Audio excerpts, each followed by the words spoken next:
बहुत इश्यूज में बात हुआ। एडीसी में हमने बहुत बिल्स पास किए हैं। कस्टमरी लॉ का बिल पास किया है, हमने एक्सपेंशन का बिल पास किया है, लैंड रेवेन्यू का बिल पास किया है, और वो गवर्नर के पास पिछले 1 साल से 8 महीने से पड़ा हुआ है। वो बिल में कुछ विचार नहीं हो रहा है, कोई डिसीजन नहीं मिल रहा है, तो उस विषय में बात किया।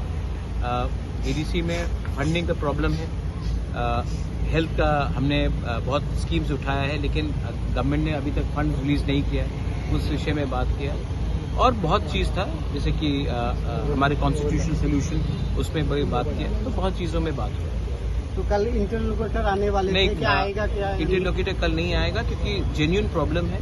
मणिपुर में सिचुएशन बहुत ही खराब है, और इंटरलोकेटर से भी मेरा बात हुआ है, सीएम का भी बात हुआ है, ए.के. मिश्रा जी से, और वो थोड़े दिन के बाद आएंगे। उन्होंने मुझे 2 बार आज फ़ोन किया और रिक्वेस्ट किया कि मुझे थोड़ा समय दीजिए, क्योंकि मणिपुर में सिचुएशन बहुत ख़राब है और उनको इमीडिएटली मणिपुर जाना पड़ रहा है। जैसा मणिपुर का प्रॉब्लम में थोड़ा सा शांति होगा, वो अगले हफ्ते या थोड़े दिन के बाद आकर हमसे सबसे, not only with me, with IPFT, with समाजपति, विद मुख्यमंत्री, सबसे मिलकर बात करेंगे। सर, और जो 10 तारीख को आप जाने वाले थे होम मिनिस्टर से? मैं 10 तारीख को होम मिनिस्टर से दिल्ली में मिलूंगा। सर, जो किसी में बातचीत हुआ, सीएम साहब से आप डायरेक्टली पूछ लीजिए उनका क्या रिप्लाई था।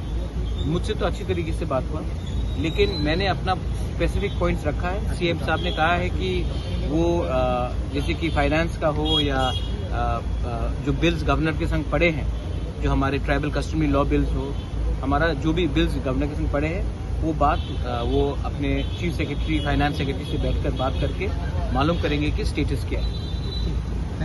ठीक है।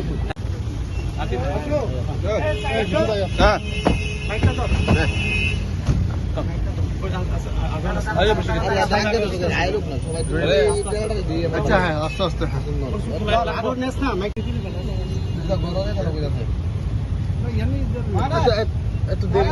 थोड़ा के नीचे होने से अच्छा होगा ना।